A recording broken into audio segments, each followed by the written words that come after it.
There is a kind of knowledge that the dying carry differently than the living, not the knowledge of where things are kept, or what debts remain unpaid, or which relatives need forgiving. Something older than that, something that surfaces only when the body has decided it no longer needs to protect its owner from the truth. In the winter of 1958, a 9-year-old girl named Vera Ashworth was admitted to a sanatorium outside of Harrogate in the north of England. She had been ill for 3 months by that point, a deterioration that had begun with what her mother described as nightmares, progressed into sleepwalking episodes, and then collapsed into something the attending physicians could not classify. She was not feverish. She was not delusional in any conventional psychiatric sense. She was, by every external measure, a quiet and unremarkable child who had simply stopped recognizing the sky. If you are watching this for the first time, consider subscribing. This channel exists to ask the questions that history decided not to answer. Turn on notifications. There is far more where this is coming from. What Vera told her attending doctor in the final days of her life has never been formally published. It exists in a set of handwritten session notes that surfaced briefly in a private estate auction in Yorkshire in 2004, were photographed by one attendee, and then disappeared again into private ownership. The photographs of those notes have circulated in certain corners of the internet for nearly 2 decades. Most people who encounter them assume they are fabricated. That assumption is worth examining. The notes describe a series of conversations between Dr. Edmund Callaway and his young patient across 11 sessions between October and December of 1958. Callaway was not a psychiatrist by training. He was a general physician who had taken on a secondary role at the sanatorium due to staffing shortages in the post-war period. He had no particular interest in what we might today call alternative history, no apparent ideological motive for recording what he recorded. He was, by the account of a colleague who later spoke to a researcher, a meticulous and somewhat humorless man who wrote down what he observed because he believed that was what a doctor was supposed to do. What he observed was this. Vera would wake from sleep in the early hours of the morning, often between 2 and 4 o'clock, and ask to be taken outside. When staff permitted it, and in the early weeks they did, believing fresh air could do no harm, she would stand in the courtyard of the sanatorium and look up at the night sky with an expression the night nurse described as grief, not fear, not wonder, grief, as if she were looking at a landscape from which something essential had been removed and no one around her was willing to admit it. When Dr. Callaway asked her in their 4th session what she was looking for, Vera told him she was looking for the anchor stars. He asked her what she meant by anchor stars. She said they were the ones that held the dome in place. He asked her what dome. She said the real one, the one that was there before. This language, the dome, the anchor points, the before, appears consistently across the 11 sessions without variation. Callaway noted that she did not appear to be drawing from any book or story she had been told. Her parents were a post office clerk and a seamstress. The family had no particular interest in astronomy or mythology. Her school records described her as an average student with no special aptitude for science or literature. There was no obvious source for the framework she was describing, and yet she described it with the calm precision of someone reporting something they had personally witnessed. She told him that the old stars were not distributed the way the current stars were. She said the sky used to have a geometry to it, that the major stars formed shapes that corresponded to things on the ground below them, not the shapes of constellations as we understand them, the mythological figures drawn between unrelated points of light, something more literal than that. She said the stars used to sit directly above the places they governed, that there was a city, a very large and very old city, beneath each of the anchor points, and that the city and the star were the same thing seen from different distances. Dr. Callaway, to his credit, pressed her on this rather than redirecting. He asked her what city was below the anchor she remembered most clearly. She said she didn't know its name in words he would recognize. She said it was a city that had towers shaped like the inside of a nautilus shell, and that the towers collected something from the air the way a plant collects light. He asked her if she meant electricity. She said she didn't know what to call it, but it wasn't fire, and it wasn't the kind of electricity that came out of the walls. It was something that came down from above, from the star itself, through the tip of the tower, into the stone below. This description has attracted significant attention among researchers working in the space broadly referred to as Tartarian studies.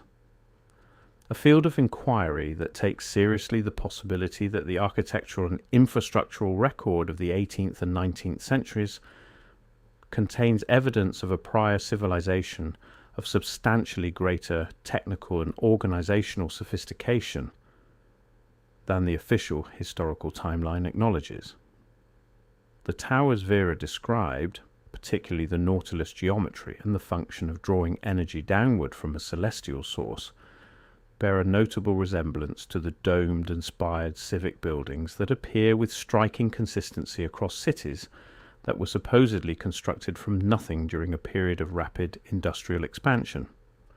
The hypothesis, advanced by a number of independent researchers, is that these buildings were not originally built for the purposes the 19th century assigned to them, that they are the remaining shells of an infrastructure whose actual function was connected to something in the sky that is no longer there, or no longer visible, or no longer accessible.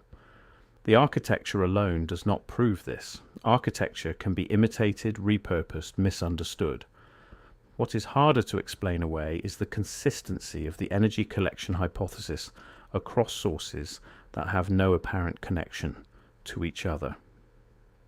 Nikola Tesla, whose work on wireless energy transmission remains only partially explained by the official scientific record, described his Wardenclyffe Tower in terms that resemble what Vera was reaching for: a vertical structure designed to interact with the upper atmosphere and draw power from a source that was ambient, not generated. Tesla believed the Earth itself was a conductor. He believed the sky held potential energy that human technology had simply not yet learned to tap. He built a tower to do it.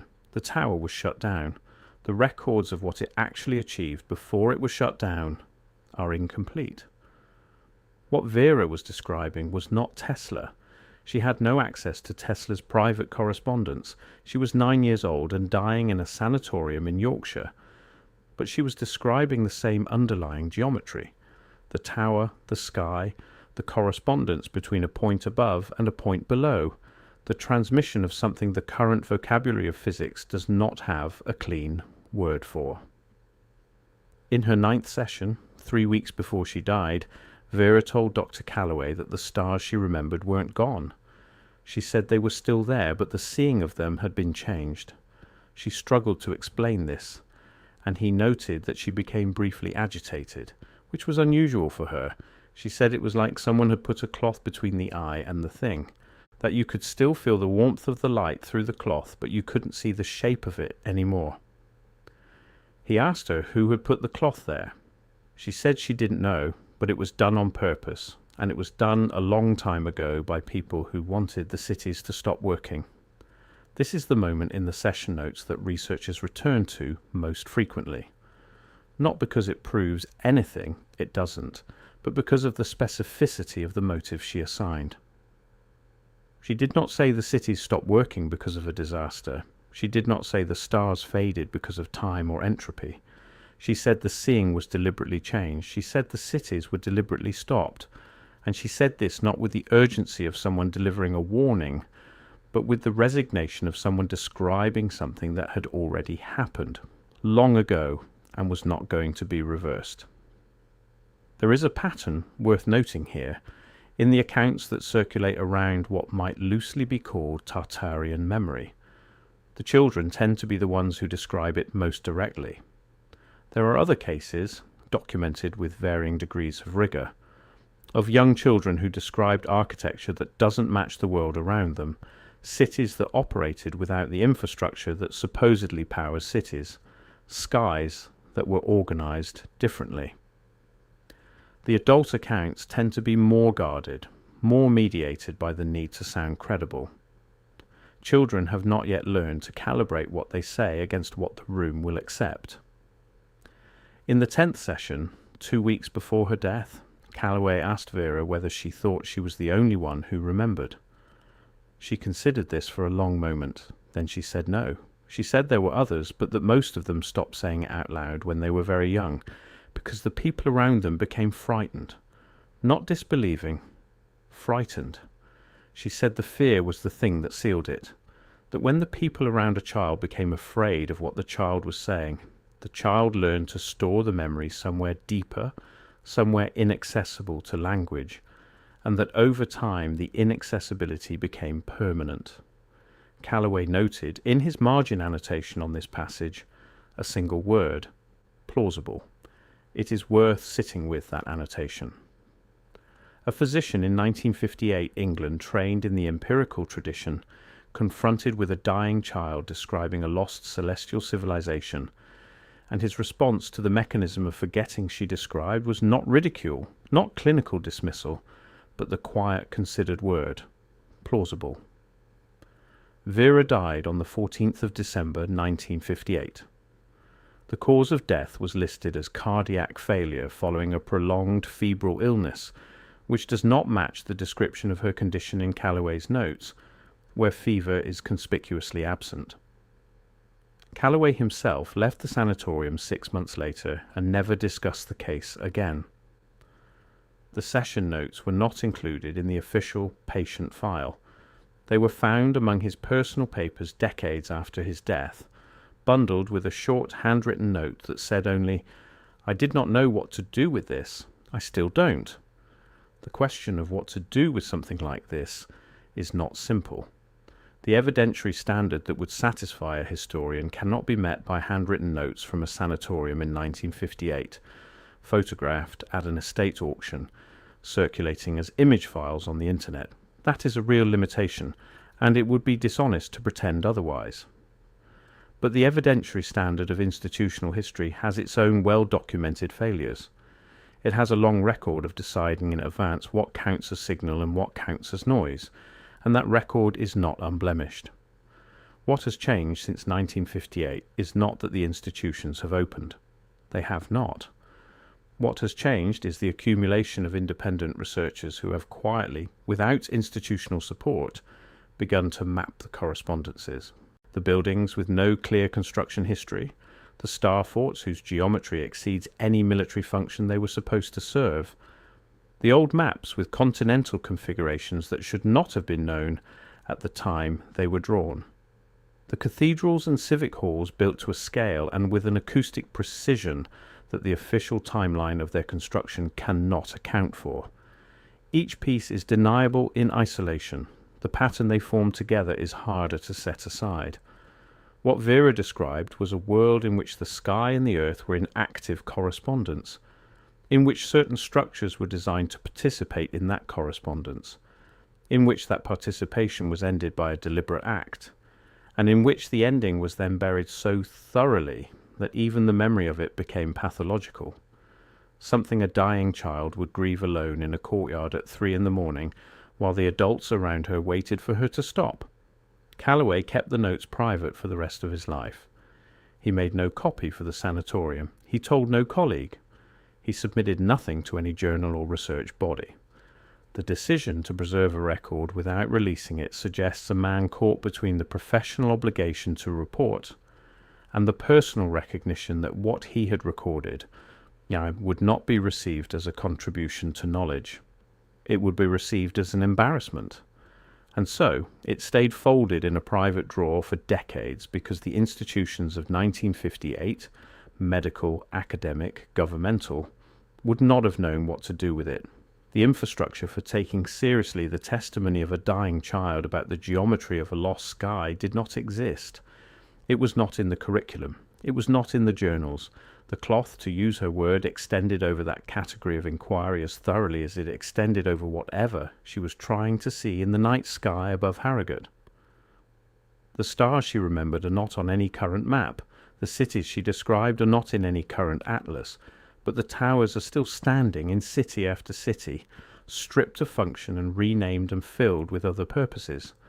and the sky is still there, unchanged or changed, depending on whether you believe that what we see is what is there, or whether the cloth has simply been in place long enough that we have stopped wondering what it covers. She was 9 years old. She had 11 conversations with a doctor who didn't know what to do with what she told him. And then she died in December in the north of England, in a year when no one was looking for what she had found. Some things are not lost. Some things are waiting for a different kind of attention, the kind that doesn't need the cloth to be removed to know that something is underneath it. That is the only kind of knowledge that has ever mattered in any civilization, in any age of the sky.